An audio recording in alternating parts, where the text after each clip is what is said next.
അയ്യോ, ഇതിപ്പോ ഒരു ചടങ്ങെന്നല്ലേ ഉള്ളൂ. ചിങ്ങമാസ വരണത്. മുഹൂർത്തം ഒത്തു വന്നു വെച്ചാ പിന്നെ താമസിപ്പിക്കാണ്ടിരിക്കാൻ നല്ലത്. മിണ്ടല്ല. ഒരു പെണ്ണിനെ ഇഷ്ടാവുക, അവക്കും ഇഷ്ടാവുക, അതിന് വീട്ടുകാരുടെ അനുഗ്രഹം ഉണ്ടാവുക, ഇതൊക്കെ അല്ലേ എന്റെ നാരായണൻകുട്ടി ഭാഗ്യം എന്ന് പറയണത്. ഒത്തുവരാൻ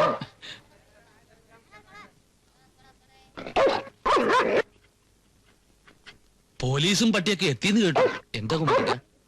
ഒരു നല്ല കാര്യത്തിന് പോകുമ്പോ പറയണ്ടെന്ന് വിചാരിച്ചതാ. ബാലവാടിയിലെ ഹേമ ടീച്ചറില്ലേ, അവരുടെ ശവം പൊന്തിത്രേ പുഴയില്. ചാടിച്ചത്തതാണോ ആരെങ്കിലും കൊന്നിട്ടതാണോ ആർക്കറിയാ.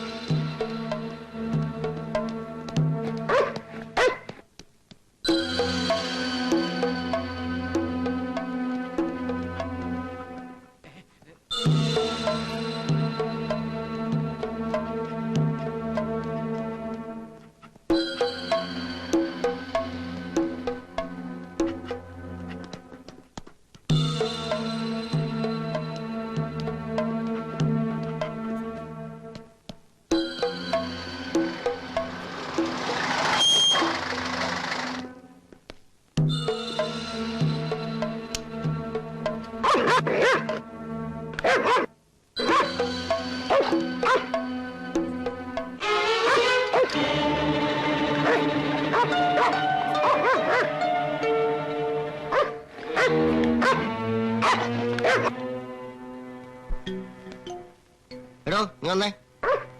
ഇതാരേ കട? നാരായണക്കുട്ടിയേട്ടന്റെ. ഏത് നാരായണൻകുട്ടി? മേലെടുത്ത്. എന്നിട്ട് അയാൾ എവിടെ? അതാ.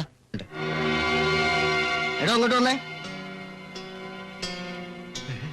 ആ താൻ തന്നെ. എന്താ അല്ല എന്താ കാര്യം? ഇറങ്ങണ്ട, ഇരുന്നാ മതി. ഇരുന്നോളൂ, പോരാ.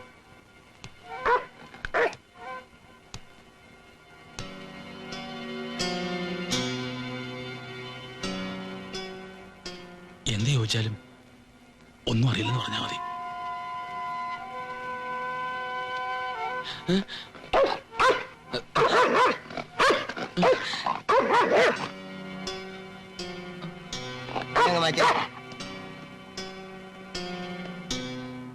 നിന്റെയാണോ ഈ കട? അതെ. ഇന്നെന്താ കട തുറക്കാഞ്ഞേ? തുറന്നില്ല. അത് അറിഞ്ഞു കിടക്കണ മനസ്സിലായി. എന്താ തുറക്കാഞ്ഞെന്നാ ചോദിച്ചേ? ഞാൻ ടൗൺ വരെ പോവായിരുന്നു. എന്തിന്? കടയിലേക്ക് സാധനങ്ങളൊക്കെ വാങ്ങിക്കാനായിട്ട് ടൗണിൽ. താനാരാ? കുമാരൻ. എന്നോട് ചോദിച്ചില്ല എന്താ കട തുറക്കാഞ്ഞെന്ന്. ആ കേറ്, ബാക്കി സ്റ്റേഷനിൽ നിന്ന് സംസാരിക്കാം. അയ്യോ, എനിക്കൊന്നും അറിയില്ല. കുമാരേട്ടാ, ആളെവിടാ? നായകര്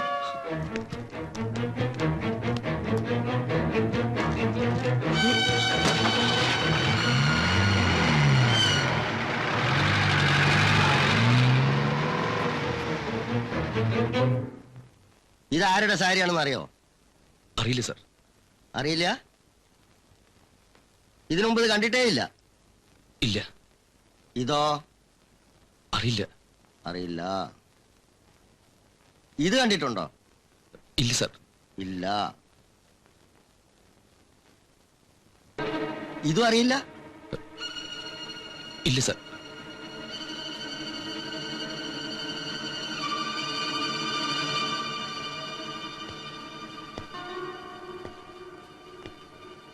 മേല് മുഴുവൻ സെന്റ് അടിച്ച പോലീസായെന്ന് രക്ഷപ്പെടാന്ന് ആരാണ് നിന്നോട് പറഞ്ഞെന്ന്?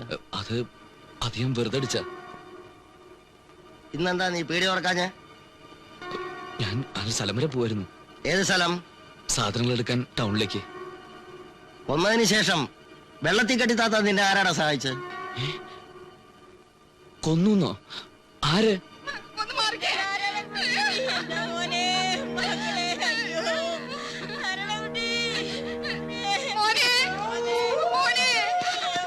എന്താ എന്താ ഇത്? ആരോട് ചോദിച്ചിട്ട് അകത്തേക്ക്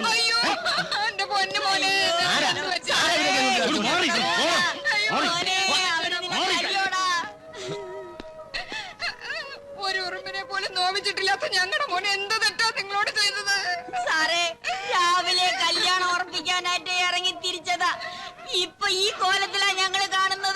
എവിടെ പോവാന്നാ പറഞ്ഞേ? കല്യാണം ഉറപ്പിക്കാൻ. നീ എന്നോട് എവിടെ പോവാന്നായിരുന്നു നേരത്തെ പറഞ്ഞേ? നേര് പറയടാ. ടീച്ചറെ വന്നു നീയല്ലേ? അയ്യോ, ഞാൻ അറിയാത്ത കാര്യമാണ് സാർ. സത്യം പറയുന്നത് നല്ലത്, അല്ലെങ്കിൽ നിന്നെ കൊണ്ട് ഞാൻ പറയിക്കും. എന്റെ പൊന്ന് സാറേ, സ്വന്തോടെ പറഞ്ഞവള് പറയാണെന്ന് കരുതണം. രോഗം വന്ന് പണ്ടവന്റെ കാല് മുറിക്കുന്ന സമയത്ത് ഞങ്ങൾ ആ ഡോക്ടറോട് പറഞ്ഞു, കാല് മുറിക്കല്ലേ, പകരം 3 കഴുത്ത് തരാന്ന്. അതുപോലെ ഇപ്പോഴും പറയാണ് എന്റെ പൊന്ന് സാറേ. ഞങ്ങളെ ഒരു തള്ള വീട്ടിൽ പോയാൻ കെട്ടി കിടക്കുക. ഇതൊന്നും ഇവിടെ പറയണ്ട, ഒന്ന് പോണം തള്ളേ. വരാനൊക്കെ പറഞ്ഞു. ഇവിടെ ഒന്ന് ബഹളം വെക്കാതെ തള്ളേ, പുറത്തേക്ക് പോകാൻ.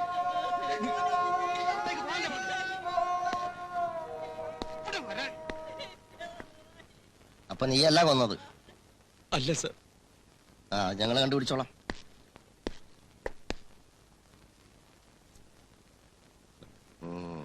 ഇപ്പൊ പോയിക്കോ, വിളിക്കുമ്പോഴൊക്കെ വന്നേക്കണം. സാർ. സ്റ്റേഷൻ അതിർത്തി വിട്ട് പോകരുത്. ശരി സാർ. ആ റൈറ്റർ അടുത്ത് ഒപ്പിട്ട് വെക്കോ.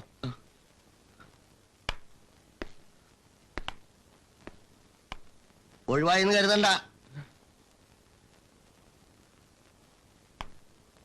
സാക്ഷാത് ദൈവത്തെ കാണുന്നത് പോലെയാ ഞങ്ങള് മുതലാളിയെ കാണുന്നത്. ദൈവത്തെ കണ്ടാ ദൈവം എന്തെങ്കിലും മറുപടി പറയാറുണ്ടോ തള്ളാരെ? പക്ഷേ ഞാൻ മറുപടി പറയാം. ഈ ചെക്കൻ എന്തിനായി വേണ്ടാത്ത പണിക്കൊക്കെ അയ്യോ, പോയത്? ഞങ്ങളുടെ കുട്ടി ഒരു തെറ്റും ചെയ്തില്ല. അത് വെറുതെ പണ്ട് ഈ കുട്ടി ആ നഴ്സറി ടീച്ചറെയും കൊണ്ട് ഗുരുവായൂരൊക്കെ ചുറ്റിക്കറങ്ങിയത് നാട്ടിന് മുഴുവൻ പാട്ടായില്ലേ അമ്മായി? ഇല്ലേ അമ്മാമ്മേ? ചെറിയ തെറ്റല്ലേ പെങ്ങളെ? അന്ന് ഞങ്ങളെല്ലാരും അവന്റെ വേണ്ട വേണ്ട, മാനവും മര്യാദയ്ക്ക് നടക്കണ ആരെങ്കിലും പോലീസുകാർ കൊണ്ടുപോയിട്ട് ഉമ്മ വെക്കാറുണ്ടോ? ആട്ടെ, ഇതൊക്കെ പോട്ടെ, ഞാൻ ഇപ്പൊ എന്താ വേണ്ടേ? കാര്യപ്രാപ്തിയുള്ള ബന്ധുക്കളായിട്ട് ഞങ്ങൾക്ക് ആരുമില്ല. അവിടുന്ന് വേണ്ടത് ഉപദേശം തരണം. ഇത്രയും കാലം എന്റെ ഉപദേശം കേട്ടിട്ടല്ലല്ലോ നിങ്ങളുടെ കുട്ടി കഴിഞ്ഞത്. പെൺകുട്ടികളെ പഴപ്പിക്കാനും ശവം ചാക്കി കെട്ടി താത്താനും ഞാൻ പറഞ്ഞ. എന്റെ ഈശ്വര, എന്റെ കുട്ടി അതൊന്നും ചെയ്തിട്ടില്ല. അയ്യോ, അപ്പൊ കൊന്നത് ഇവനല്ലേ? അയ്യോ, ഞാൻ ആ ഹേമ ടീച്ചർ ശരിക്കും കണ്ടിട്ട് പോലുമില്ല മുതലാളി. ഏയ്, ശരിക്കും കാണാതെ എങ്ങനെയാ ആ ടീച്ചർ നിനക്ക് മിക്സി വാങ്ങി തന്നത്? മിക്സി വിവരിക്കണ്ട. നിരപരാധിയാന്ന് വെച്ചാ പോലീസിനോട് കാമാന്നൊരു അക്ഷരം പറയണ്ട. കണക്കുണാന്ന് വല്ലതും പറഞ്ഞാ അവര് ചിലപ്പോ നിന്റെ മറ്റേ കാലും കൂടി തല്ലുപിടിക്കും. ഒരു കാല് തന്നെ ഞാൻ വളരെ കഷ്ടപ്പെട്ടാ നിനക്ക് തന്നത്, മനസ്സിലായേ? മുതലാളി, നിങ്ങളുടെ കുട്ടി വളരെ നല്ലവനല്ല എന്ന് എനിക്കറിയാം. ഇങ്ങോട്ട് വന്ന വഴി ഓർമ്മയുണ്ടല്ലോ? നടക്കാൻ ബുദ്ധിമുട്ട് എന്തെങ്കിലും ഉണ്ടാ? ദേ, നിന്നോടാ ചോദിച്ചേ. ഇല്ല. എന്നാ പിന്നെ വന്ന വഴിക്ക് എന്നെ മടങ്ങിക്കോളൂ. ഇനി ഈ പേരും പറഞ്ഞ് ഇങ്ങോട്ട് വരണ്ട.